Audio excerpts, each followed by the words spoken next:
Last week we read chapter 23, KotiRudrasamhita of the volume 3 of the Shivpuran. In this, the sages requested Suta to narrate about the greatness of Avimuktas or Jyoti Lingas Kashi Vishwamara. Goddess Parvati asked Lord Shiva to explain the greatness of the two Avimuktas, Kashi and Vishwarama.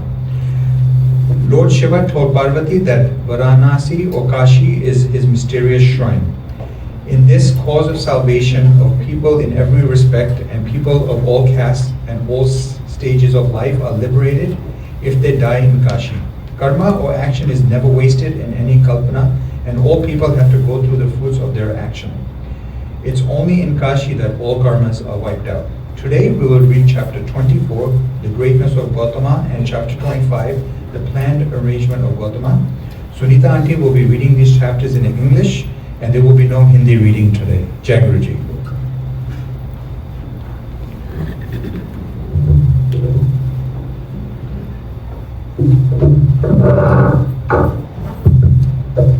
Jai Guruji.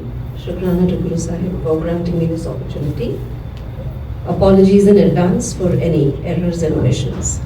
Chapter 24. The greatness of Gautama in the context of greatness of Triambakeshwara.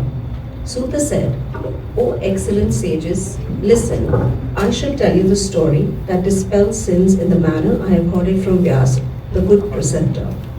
Formerly there was an excellent sage named Gautama.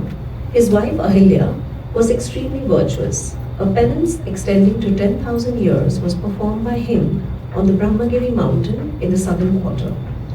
O great ones of good rites, once a terrible drought lasting for 100 years occurred there. All people were put to great distress. Not a single juicy, tender sprout was seen on the face of the earth. How could there be any water, the sustainer of living beings? Then the sages and other men, the beasts, birds, and the deer of the forest went to the different quarters. On seeing the drought, the sages and Brahmins spent the horrible time in meditation and performing pranayam. Gautama himself performed an auspicious penance of Varun for 6 months engrossed in pranayam. Then Varun came there to grant him the boon. He said, I am delighted. Mention the boon you wish to have, I shall grant it. O Brahmins, then Gautama.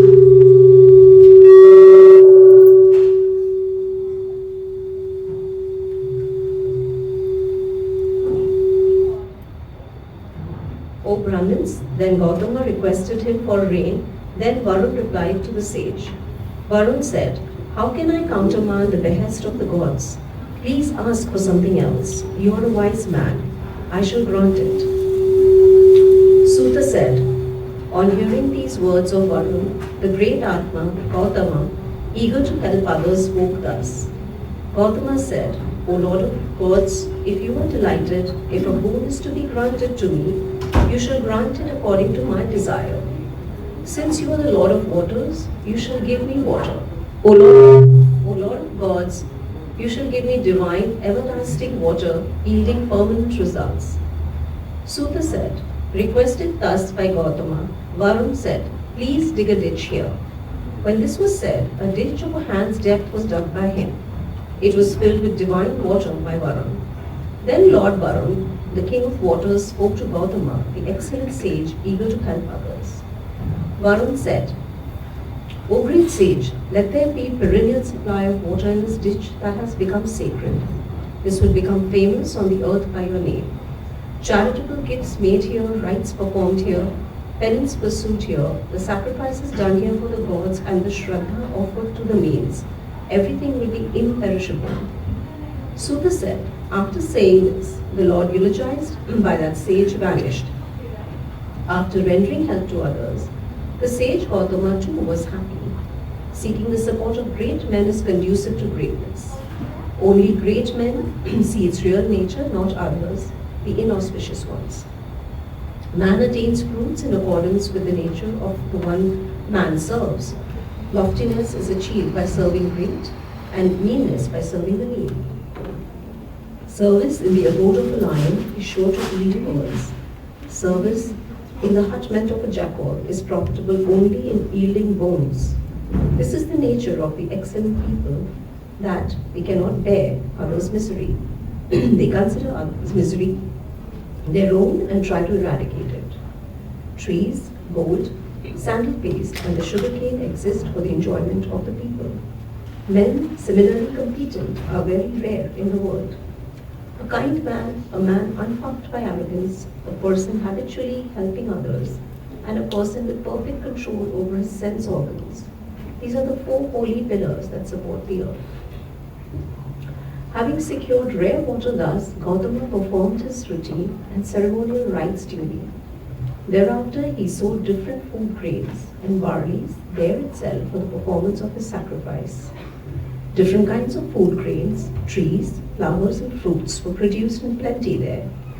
On hearing of it, the sages came there in thousands. Many beasts, birds and other living beings flocked there. The forest became very beautiful, the most excellent on the surface of the world. In view of this imperishable contact, the drought was not distressing. The sages in the forest were engaged in auspicious rites. They stayed there along with the disciples, children and women folk. They sowed food grains for their livelihood. There was great joy and bliss in that forest, thanks to the power of Gautama. Chapter 25, the planned arrangement of Gautama. Suta said, O Brahmins, once Gautama sent his disciples there for water. Carrying out his orders, they reached the spot with water pots in their hands. Many of the women folk who had assembled there for the water saw the disciples of Gautama who had come for water. They prevented them from taking water. We are the wives of the sages. We shall take water first. You stand far off. You can take water afterwards. Thus they rebuked them.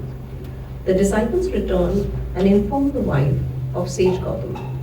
The wife of the sage took them with her, pacified those women. Herself took the water and gave it to Gautama. The excellent sage performed the routine rites with that water. The other women, the wives of the sages, became infuriated and rebuked her. They returned to their huts with evil intentions lurking in their minds. The entire incident was distorted and intimidated to their husbands by those evil-minded women. On hearing their words, the great sages became furious with Gautama, as it was destined to be. The infuriated sages of crooked intellect worshipped Ganesha with various articles of worship in order to put obstacles in the activity of Gautama. The delighted Ganeshwara, who is subservient to the devotees and who is the bestower of benefits, appeared before them and said, Ganesha said, I am pleased with you. Mention the boon you wish to choose. What shall I do? On hearing his words, the sages said then. The sages said, if the boon is to be given by you, let Gautama be turned out of his hermitage after being rebuked by the sages. Please do so.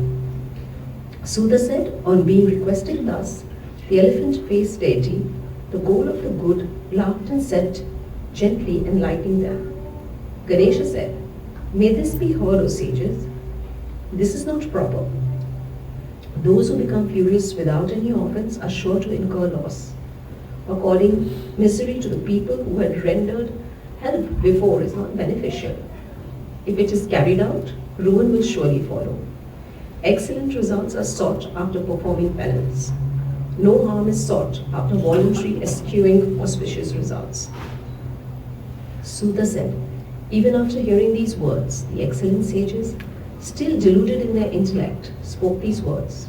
The sages said, O Lord, this must be done by you, not otherwise. Ganesha, who was thus implored, spoke. Ganesha said, this has been decisively said by Brahma. A wicked man never attains saintly nature, nor does a saintly man assume perversion at any time. Formerly, when you were distressed by starvation, the sage Gautama offered you happiness. Now you intend to inflict misery on him. This is not proper. Please think over this in all aspects. Deluded by your women folk, you never care to act by my advice. There is no doubt that my advice will be beneficial to him at the end. Certainly the excellent sage will render happiness unto you. Deception is not proper. Please choose another boon. Suta said, although this advice was given by Ganesha, the great Atman, still the sage did not pay heed. Then Ganesha, who was subservient to his devotees, spoke indifferently to those sages of evil intent. Ganesha said, I shall do what is being requested by you all. What is destined to happen will surely happen. After saying this, he vanished. Gautama did not know the evil intention of the sages. He went on performing his routine along with his wife with delighted mind. O great sages, hear what happened in the meantime as a result of the influence of those wicked sages by the granting of the boon. There were 4 grains and barleys in Gautama's field. Ganesha assumed the form of a feeble cow and went there. O excellent sages, staggering and faltering, the cow, as a result of the boon, began to eat the 4 grains and barleys. In the meantime, Gautama happened to come there casually. Compassionate by nature, he warded off the cow with a bunch of grass blades. No sooner was it touched by the blades of grass than the cow fell dead, even as the sage was watching it. The sages and their wicked wives who were hiding behind there began to shout, Oh, see, what is done by Gautama? O Brahmins, the bewildered Gautama called Ahalya and spoke with a dejected, distressed mind. Gautama said, O gentle lady, what has happened? How did it happen? Certainly Lord Shiva is angry. What should be done? Where shall we go? The sin of slaughter has befallen me. Suta said, In the meantime, Brahmins reproached Gautama. The wives of the Brahmins tormented Ahalya with threats.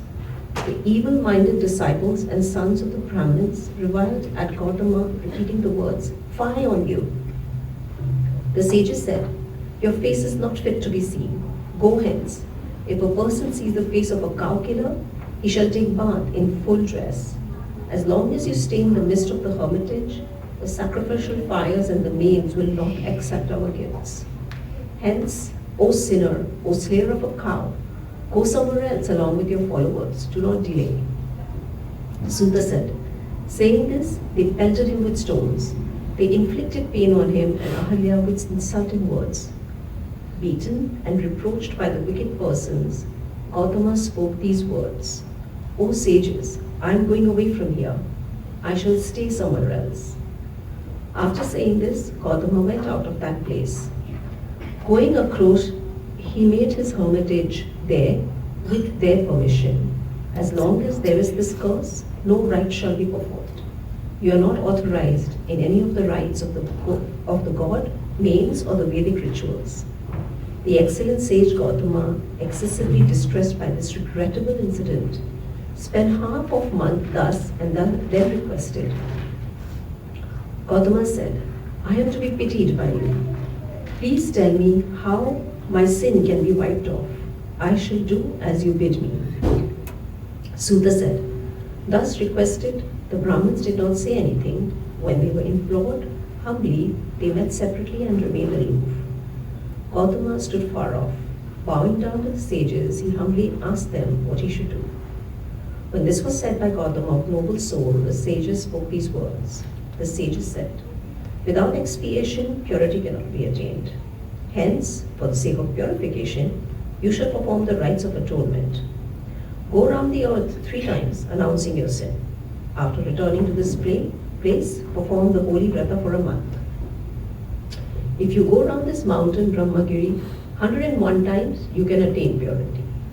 Or you fetch water from Ganga and perform the ceremonial ablution. Propitiate Lord Shiva, making a crore of his phallic images. At the outset, you circumambulate this mountain 11 times. Taking bath in Ganga, you will become pure thereafter. Performing the ablution of the earthen phallic image of Shiva with 100 potful of water, the expiatory rite will be completed. When he was thus urged by the sages, he said in the affirmative, O excellent sages, at the behest of your honors, I shall worship the earthen phallic image of Shiva and also circumambulate the mountain. After saying this and circumambulating the mountain, the excellent sage made earthen phallic images of Shiva and worshipped them. The chaste lady Ahalya too acted accordingly. Their disciples and the disciples of their disciples rendered service to them. That concludes today's reading. Jai Guruji, Shukran Guruji.